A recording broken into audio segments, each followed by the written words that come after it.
A gente conversa agora com o ex-chanceler Celso Amorim, que foi ministro das Relações Exteriores dos governos Lula e Dilma Rousseff. Boa noite, Celso Amorim, seja muito bem-vindo. Eu estou um pouco fora de foco aí, você acha que a minha chamada não está boa. Não está boa. Mas a gente consegue te ouvir. Bom.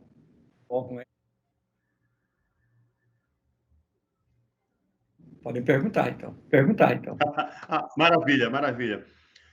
Chanceler, essa eleição dos Estados Unidos foi totalmente diferente do que a gente já vivenciou e presenciou em anos anteriores, uma acirração polarizada entre o candidato democrata Joe Biden e o republicano Donald Trump, que tentava a reeleição, que ficou acirrada aí. Ainda temos contato com o Celso Amorim? Acho que ele não. Estou ouvindo. Nós não escutamos. Você consegue nos ouvir? Meu microfone diz que está ligado. Mas você nos ouve? Ouço. Maravilha, maravilha. Eu queria que você trouxesse para a gente um panorama do que foi essa eleição nos Estados Unidos e agora com a consolidação da vitória do Joe Biden, o que esperar de tudo isso, o mundo, sobre essa nova concepção aí e depois dessas eleições com Joe Biden vencendo, se confirmando aí o novo presidente dos Estados Unidos. Olha, é muito complexo dizer tudo, né? Porque foi uma eleição, digamos assim, que estava em jogo. Sempre estão em jogo valores em qualquer eleição, porque a política implica valores. Mas nesse caso, muitas vezes a política é mais sobre como fazer. Aqui era muito valores básicos, né? A questão da solidariedade, digamos, da percepção da comunidade das pessoas, como, digamos, fazendo parte de um interesse comum, né? A questão dos negros, das mulheres, das outras minorias todas, LGBT, etc. Mas, digamos... Então, essa é a questão dos imigrantes, a maneira como as pessoas são tratadas, os direitos humanos, a questão do clima. Então, essas questões muito fundamentais estavam em jogo. A questão também, de certa maneira, o papel do Estado na recuperação da economia, no combate à pandemia. Questões muito básicas estavam em jogo. E, portanto, a eleição, como você disse, foi mais polarizada do que as anteriores. Fatos parecidos com os de agora já ocorreram no passado, né? Tanto que das últimas 5 eleições, tirando essa agora, em 2 delas, o ganhador, em ambos os casos republicano, não teve a maioria do voto popular, que já é uma coisa estranha. Se o Trump tivesse ganhado agora, teria sido metade das últimas 6 eleições, o que seria algo para achar que as coisas não estão funcionando bem. Mas, digamos, as outras eleições não tiveram o mesmo grau de polarização que essa teve. 4 anos do governo Trump foram uma coisa que, digamos, esse fato criou muita ansiedade no mundo, nos Estados Unidos, muita polarização interna, né, muita repressão, estímulo a movimentos de extrema-direita, lá e fora, né, porque a gente sabe das conexões internacionais, inclusive aqui no Brasil. Então, eu acho que foi uma eleição muito importante sobre esse aspecto, fazendo um resumo muito compactozinho.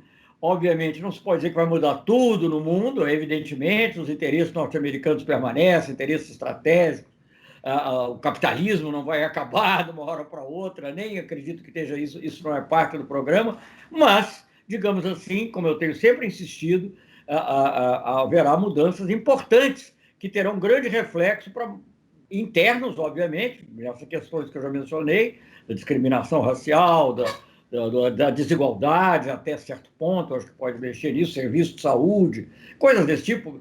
A própria questão climática também tem um impacto interno, mas também investimentos nessa área, mas também, digamos, internacionais, sobretudo para nós aqui no Brasil e na América Latina. Nós estamos assistindo um momento de recuperação das forças progressistas na América Latina. Primeiro foi a Argentina, depois a Bolívia, eleições momentosas, aliás, a posse do presidente Arce hoje, e depois também o plebiscito do Chile, algo muito importante, com a determinação de uma Assembleia Constituinte exclusiva, praticamente, para simplificar um pouco as coisas. Então, isso tudo, a eleição do Biden faz prever que seja menos provável uma intervenção norte-americana no sentido de apoiar um golpe, não agora, né? E no Brasil também terá um impacto, porque, digamos, o presidente Bolsonaro se aliou muito ao presidente Trump, né? O Brasil adotou uma política externa servil, aos interesses, não só dos Estados Unidos, mas aos interesses do governo Trump, e isso, obviamente, agora fica em xeque. Chanceler, como que o senhor analisa, na verdade, o comportamento do Trump, que se declarou vencedor antes mesmo, no final, né, da apuração, que as apurações de votos fossem concluídas? Acho que isso não aconteceu na história americana, algo parecido. Talvez o Al Gore, em 2000, que pediu a contagem dos votos na Flórida, mas não contestou o resultado final, algo que foi que aconteceu com Trump. O senhor acredita que isso acaba sendo um indício e um incentivo ainda mais por uma divisão da sociedade, por exemplo, e aumento de violência? Como o senhor analisa esse comportamento do Trump? Olha, eu acho que é o que ele está buscando, realmente uma divisão, que, digamos, os grupos leais ligados a ele possam se manifestar, mas o que eu tenho visto, um pouco assim, eu acho que ainda é um pouco cedo para analisar totalmente, é que a grande mídia, por exemplo, mesmo a parte da mídia que não é CNN e outras que eram críticos dele, mas mesmo a parte da mídia que o apoiava, está um pouco reticente com essas atitudes. E eu acho que governadores também estão reticentes com essas atitudes, governadores republicanos. Então, eu acho que isso aí, no final, não vai prevalecer, e eu acho que, na medida em que isso se prolongue, vai apenas enfraquecê-lo mais e deixar. Agora, não há dúvida que os Estados Unidos são um país que está muito dividido, e a grande tarefa do Biden vai ser justamente procurar conciliar, como ele próprio disse no discurso inicial que fez ontem, né, no discurso, primeiro discurso que ele fez depois quando ele declarou a vitória, aceitou a declaração da vitória. Perfeito. Agora, Celso Amorim, o Brasil, o governo de Bolsonaro, sempre alinhado com o governo de Donald Trump, seu ministro de Relações Exteriores, filhos do presidente Jair Bolsonaro, enfim, fazendo campanha, desejando felicitações aí para o Trump, desejando que ele conseguisse a reeleição.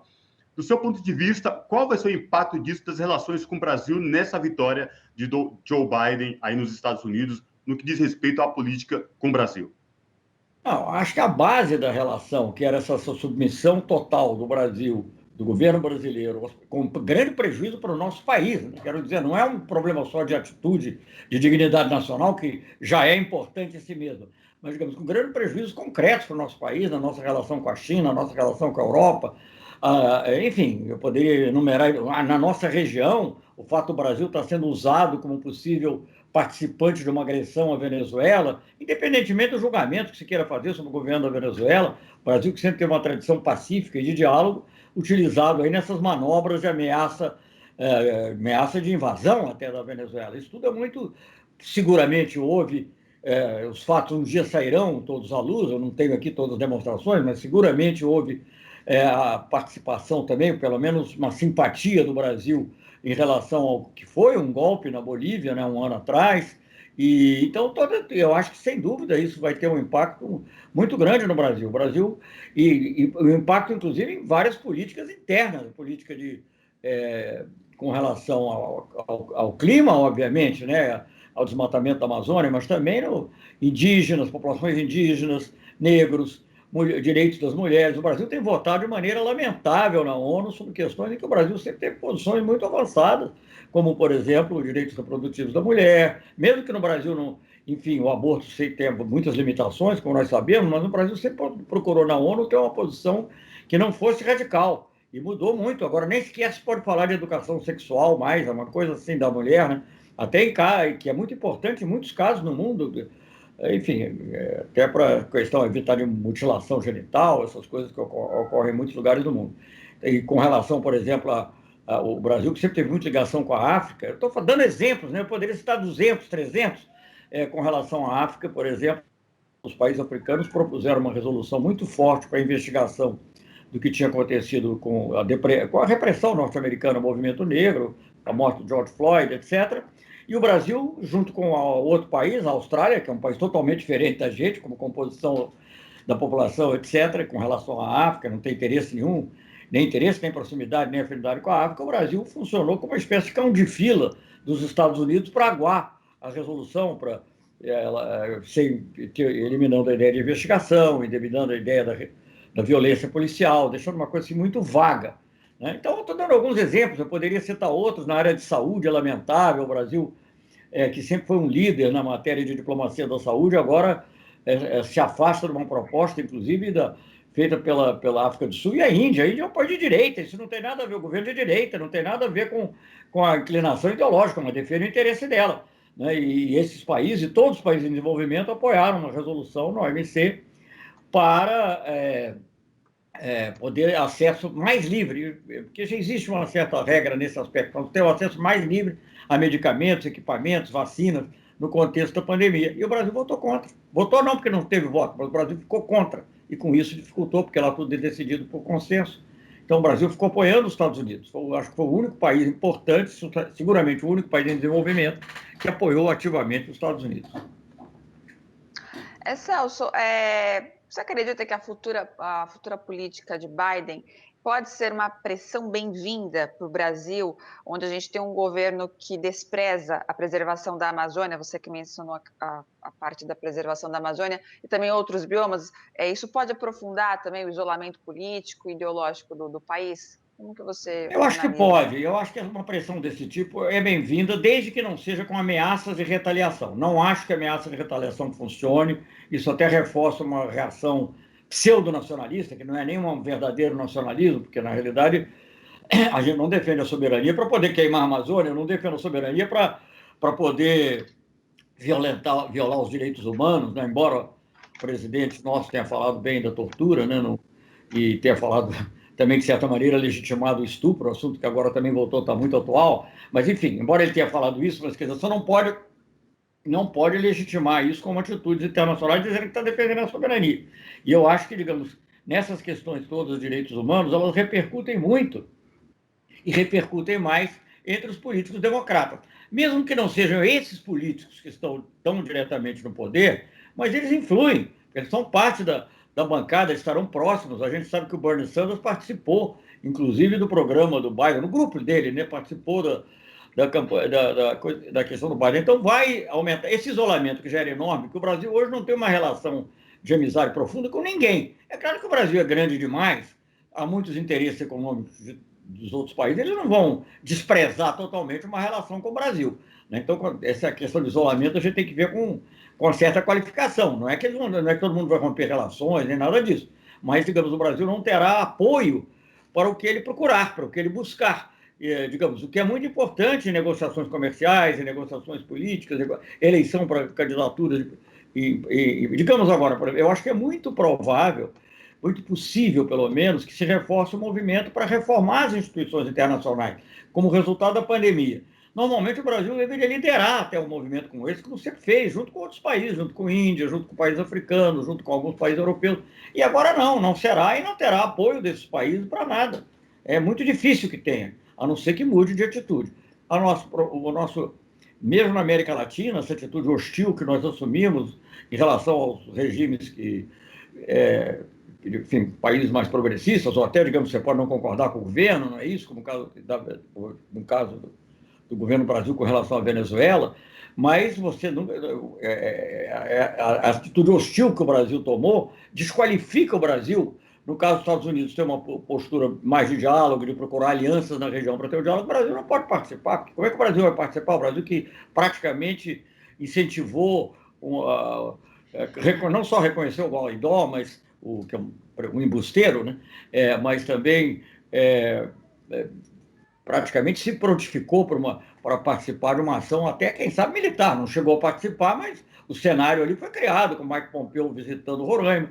E mesmo no ano passado, já quando, entre outras coisas, uma caminhonete em que estava... Você está me ouvindo? Está me ouvindo? Sim, muito bem. É porque a minha imagem congelou. Enfim, quando o governo brasileiro queria levar, pela força, se necessário, a suposta ajuda humanitária. Então, todas essas questões, o absurdo que foi o Brasil ter retirado todos os seus diplomatas da Venezuela, coisa que não existe nas relações internacionais, você só faz isso quando é caso de guerra, quando há uma ameaça, e mesmo assim casos extremos, porque quem que vai proteger os seus nacionais lá? É uma coisa contra o interesse do país diretamente, independentemente do que você acha do outro governo.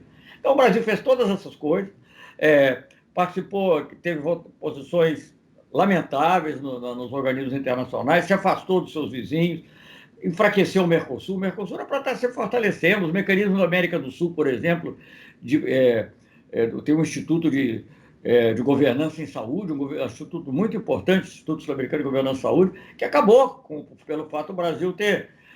pode ser que volte, mas, digamos, acabou porque o Brasil saiu da Unasul, né? E assim vai, que o Brasil não participa, não coopera nem na Unasul, que é mais coesa aqui da América do Sul, nem da CELAC, que é o mecanismo latino-americano como um todo, que é coordenado pelo México, e que vários países de direita e que têm governo de direita participam. A nossa posição é extremada. Eu nunca vi isso na política externa brasileira. Eu acho que isso com o governo Biden não combina.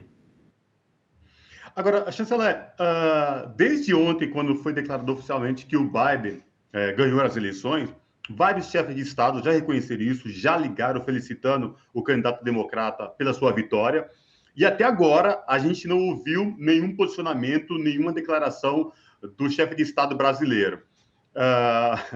Isso complica mais ainda a situação do Brasil, no que a Ana perguntou e você exemplificou muito bem de isolamento, ou é praxe? Qual a sua avaliação sobre isso? Não, praxe não é praxe nenhuma. Um país importante como os Estados Unidos, e numa eleição civilizada do chefe de Estado, já ter cumprimentado, isso seria o normal, porque não é só, além de não cumprimentar, né, o Brasil, parece que o México, também o presidente do México adotou uma posição parecida por cautela, mas o México é um caso muito diferente pela proximidade ali com os Estados Unidos, também pelo que aconteceu em uma eleição anterior com o próprio López Obrador no México, é uma situação muito especial. Não, mas o Brasil, assim, militantemente se colocando a favor do Trump, o governo brasileiro, né, dizendo que a esperança é a última que morre, enfim, usou até a palavra lealdade, né, que é uma coisa que não existe nas relações internacionais.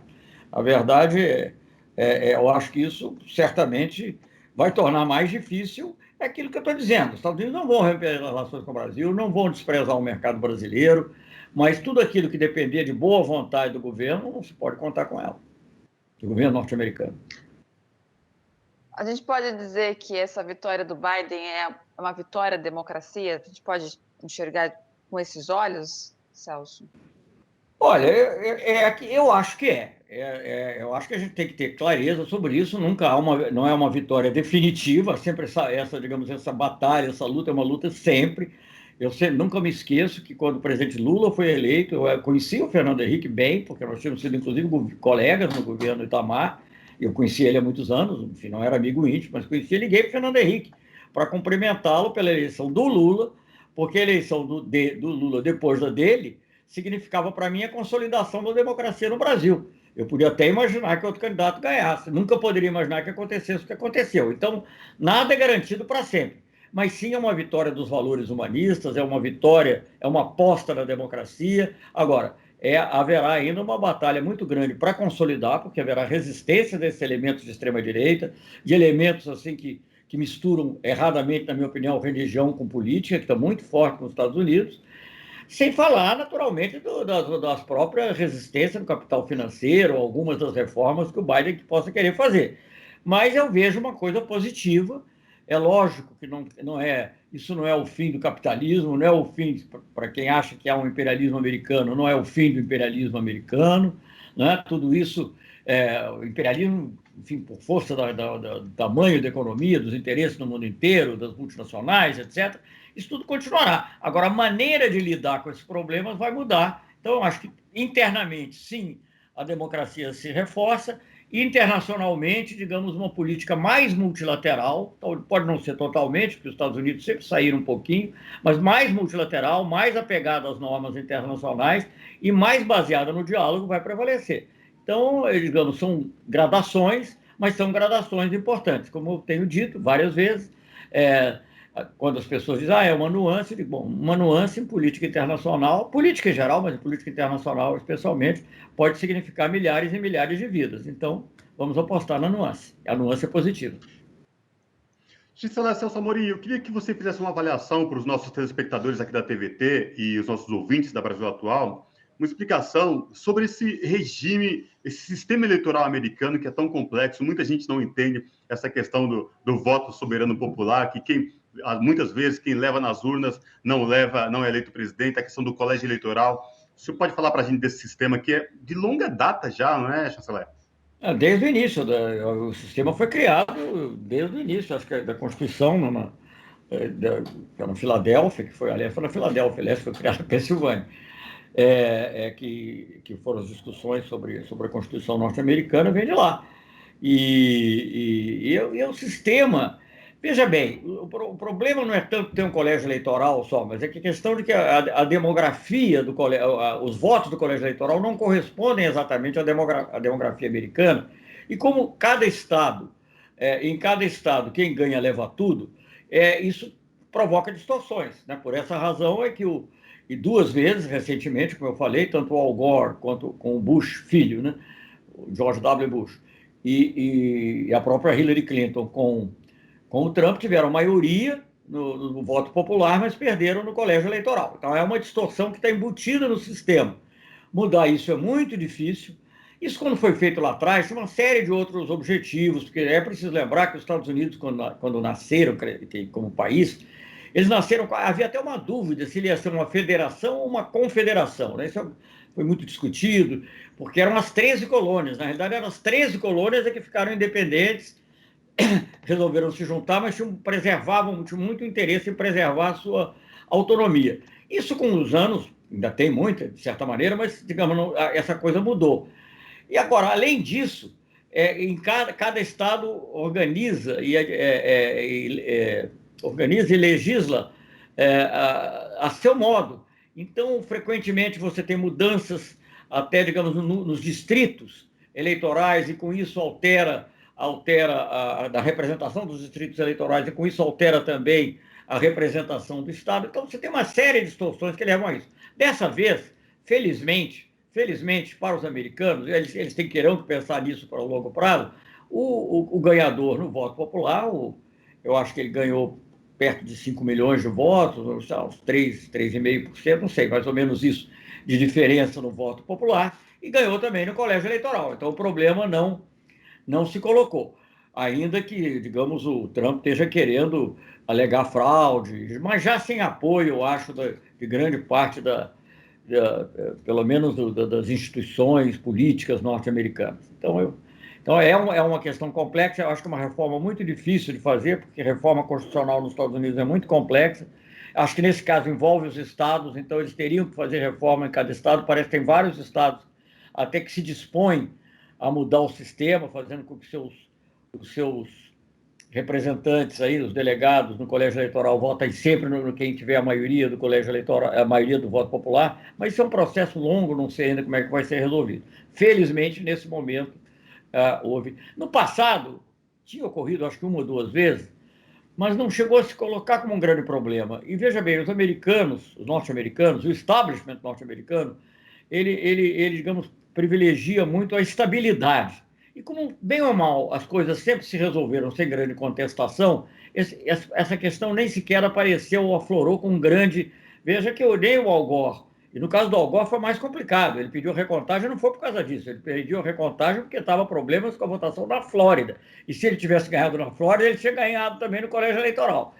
Né? Então, e no caso da Hillary Clinton, ela não contestou, não sei se ela pediu recontagem em algum lugar, creio que não. Mas, enfim, então não houve essa contestação. Agora a situação apareceu de maneira mais dramática porque o Trump ameaçou e está pedindo recontagem. Acho que na Geórgia está havendo uma recontagem, acho que lá é automático, porque a diferença foi pequena. Mas, enfim, a ameaça de judicialização em vários lugares. Mas eu acho que isso não vai passar, eu acho que o Biden vai tomar posse, eu acho que vai haver algum tumulto, alguma turbulência, mas ele vai tomar posse. Eu acho que essas coisas, na realidade, contribuem para isolar mais o Trump. Incita muito essa militância de extrema-direita, que está muito presente lá, racista, machista, contra os valores democráticos, que defende as armas, etc. Mas eu acho que, no final das contas, e não exclui que isso acabe acarretando atos de violência, né? Mas eu acho que, digamos, em termos institucionais, não que as outras questões não sejam importantes, mas acho que em termos institucionais vai acabar predominando o bom senso e o Biden tomará posse.